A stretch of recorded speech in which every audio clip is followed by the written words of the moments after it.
ನನ್ನ ಮನಸ್ಸಿನಾಗ ಬಂದ್ರೆ ಹಾಗೆ ಮಾಡ್ತೀನಿ, ನನ್ನ ಮನಸ್ಸಿನಾಗ ಬರಲಿಲ್ಲ ಅಂದ್ರೆ ಎಲ್ಲ ಖಲಾಸ್ ಮಾಡೋದು. ಸಮಾಧಾನದಿಂದ ನೀನು ನಡಿ, ಪಕ್ಷ ನೋಡ್ತಾ ಇರು. ಯಾಕ ಇದು ಏನದ ವಾಹಿಲ್ಯ ಉದ್ವೇಗ ದುಃಖ ಕೇವಲ ಭೋಗನೇ ಸಂಚಿತ.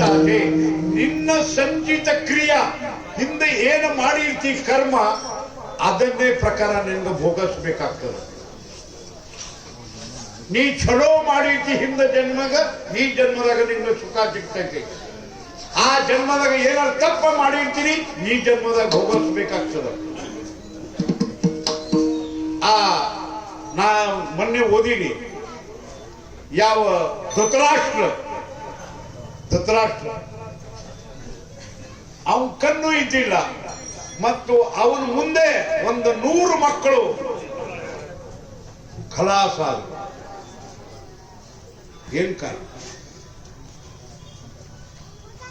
ಕಾರಣ ಏನು? ಅದರ ಕಾರಣ ಹೇಳಿದ್ರು. ಅವನ ಹಿಂದಿನ ಜನ್ಮದಾಗ, ಯಾವ ಜನ್ಮದಾಗ ಆ ಒಂದು ಬಾಣ ತಗೊಂಡು ಆ ಗಿಡದ ಮೇಲೆ ಹೊಡೆದ, ಆವಾಗ ಅಲ್ಲಿ ಒಂದು ಪಕ್ಷಿ ಇತ್ತು. ಅದು ಸಣ್ಣ 100 ಮಕ್ಕಳು ಇದ್ದು. ಆ ಪಕ್ಷಿದು 100 ಮಕ್ಕಳು ಇದ್ದು. ಅವಾಗ ಯಾವಾಗ ಹೊಡೆದ, ಅವಾಗ ಏನಾಯ್ತು, ಆ ಪಕ್ಷಿ ಏನಾಯ್ತು, ಅದರದ್ದು ಕಣ್ಣು ಹೋಯ್ತು, ಮತ್ತು ಆ 100 ಮಕ್ಕಳು ಸತ್ತು. ಆ ಪಾಪ ಧೃತರಾಷ್ಟ್ರನ ಕಡೆ ಆಗಿತ್ತು. ಅದಕ್ಕೆ ಮುಂದಿನ ಜನ್ಮದಾಗ ಆ ಪಕ್ಷಿಯ ಕಣ್ಣು ಹೋಗಿತ್ತಲ್ಲ, ಇವ್ನಿಗೆ ಪೂರ್ಣ ಮಾಡಿದ್ರು. ಇವನ ಮುಂದೆ 100 ಮಕ್ಕಳು ಖಲಾಸ್ ಮಾಡಿದ್ರು. ಇದು ಸಂಚಿತ ಕರ್ಮ. ಭೀಷ್ಮಾಚಾರ್ಯ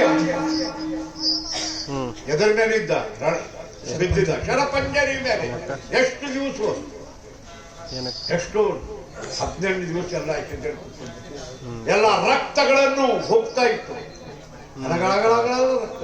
ಆದ್ರೆ ಇವ ಭೀಷ್ಮಾಚಾರ್ಯ ಆಚಾರ್ಯ, ಅವನು ಸಾಮಾನ್ಯ ಆಚಾರ್ಯ. ಭೀಷ್ಮಾಚಾರ್ಯ ಬಿದ್ದ.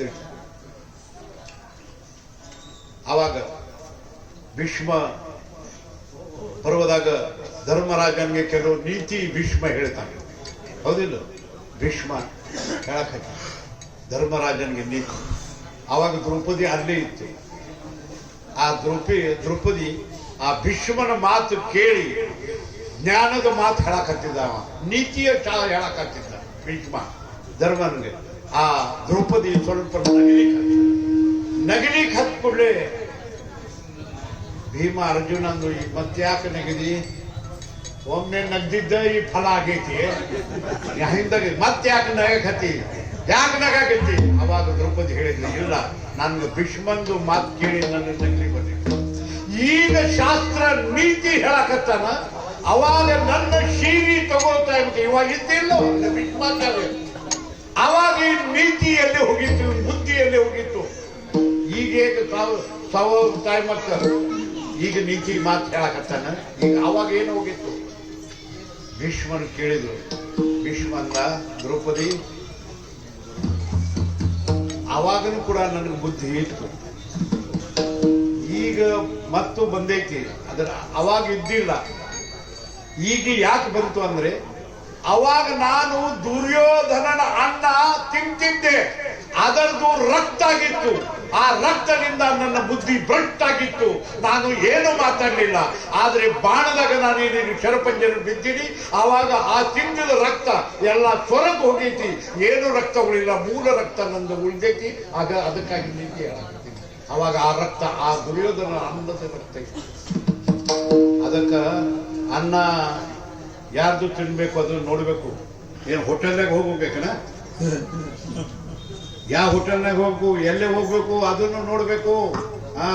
ವಾರ್ಕರಿ ಧಾಬಾನಾಗ ಇರ್ತಾರನ, ಯಾರು ತಿನ್ ಆ ಭೀಷ್ಮಾಚಾರ್ಯ ಹೇಳಿದ್ರು. ಅವಾಗ ನಾ ಸುಮ್ಮನೆ ಯಾಕೆ ಕುಂತೆ ಅಂದ್ರೆ ಅವನ ರಕ್ತ ಇದೆ. ಈಗ ಯಾಕೆ ಹೇಳಾಗ್ತೀನಿ, ಈಗ ರಕ್ತ ನಂದು ಎಲ್ಲ ಹೊರದು ಹೋಯ್ತು, ಆ ರಕ್ತ ಉಳಿಲಿಲ್ಲ. ಅದಕ್ಕೆ ನೀತಿ ಹೇಳಾಗ್ತೀನಿ. ಅವಾಗ ಕೃಷ್ಣ ಕೇಳಿ, ಕೃಷ್ಣ ಏನಿದು? ಕಾರಣದ ನೀನು ಹಿಂದಿನ ಜನ್ಮಕ್ಕೆ ಒಮ್ಮೆ ಆ ಓತಿ ಕಾಟಾಗ ನೀನು ಬಾಣ ಹೊಡೆದಿದ್ದೆ. ನೀವು ಹೊಡೆದು ಸುಮ್ಮ ಕುಂತಿಲ್ಲ, ಅವನು ಬಾಣದ ಮೇಲೆ ಹಿಂಗೆ ತಿರುಗಿಸ್ಲಿಕ್ಕೆ ಆಡ್ಕೋ. ಸಣ್ಣವ ಇದ್ದಾಗ ನೀವು ಮಾಡಿದ್ದೀಗ ಪಾಪ ಹೌದು. ಮತ್ತೆ ಈಗ ಆ ಸರಳಿಗೆ ಎಷ್ಟು ಸರಳ ಅಂದ್ರೆ ಓತಿ ಕಾಟ ಗೊತ್ತಲ್ಲ, ಓತಿ ಕಾಟ ಅವಾಗ ಏನ ಅವಾಗ ತ್ರಾಸಾಗಿತ್ತು. ಆ ಓತಿ ಕಾಟ ಚಾಪ್ ಕೊಟ್ಟೈತಿ ನಿನಗ. ನೀನು ಒಂದು ಜನ್ಮದಾಗ ಈಗ ನನಗೆ ಬಾಣದ ಮೇಲೆ ಹಿಂತಿರ್ಸಕತ್ತೇಳ, ಪೂರಾ ಬಾಣದ ಮೇಲೆ ನೀನು ಬೀಳ್ತಿ ಅಂತ ತ್ರಾಪ್ ಕೊಟ್ಟೈತಿ. ಅದಕ್ಕೆ ಈಗ ಹೋಗಬೇಕಾದ್ರೆ ಹೋಗಲಿಕ್ಕೆ ಕೂಡ ಸಂಚಿತ ವಾಹಿನ್ಯಾ ಉದ್ವೇಗ ಈ ಚಿಂತೆ ಸುಮ್ಮನೆ ಹೋಗ್ಬೇಡ. ಏನ್ ಆಗುವಂಗ ಆಗ್ತಾ ಇರ್ತದ ಸಂಚಿತ ಯಾವ ಪ್ರಕಾರ ಅದ ನಡೀತೈತಿ. ಉದ್ವೇಗ ಅಂದ್ರೆ ಚಿಂತೆ ನೀ ಮಾಡಬೇಡ. ಯಾಕಂದ್ರೆ ಚಿಂತಿ ಹಿಂಗದ ಚಿತ್ತ ಚಿಂತ ಚಿತ್ತ ಚಿಂತ ಚಿತ್ತ ಸುಡ್ತೈತಿ ಯಾವಾಗ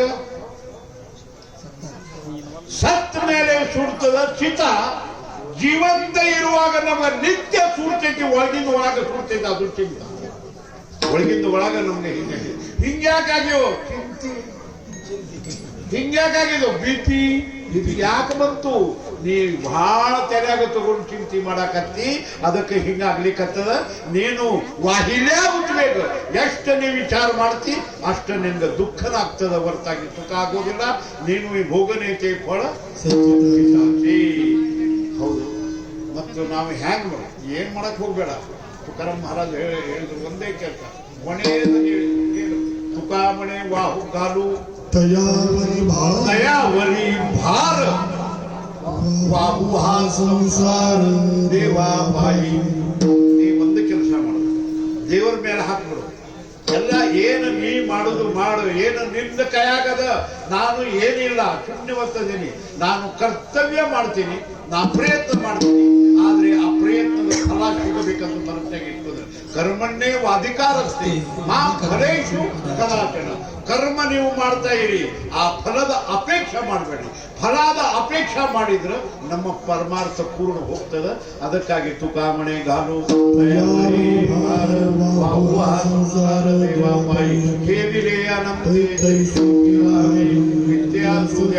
ಸಮಾಧಾನ ಜ್ಞಾನೇಶ್ವರ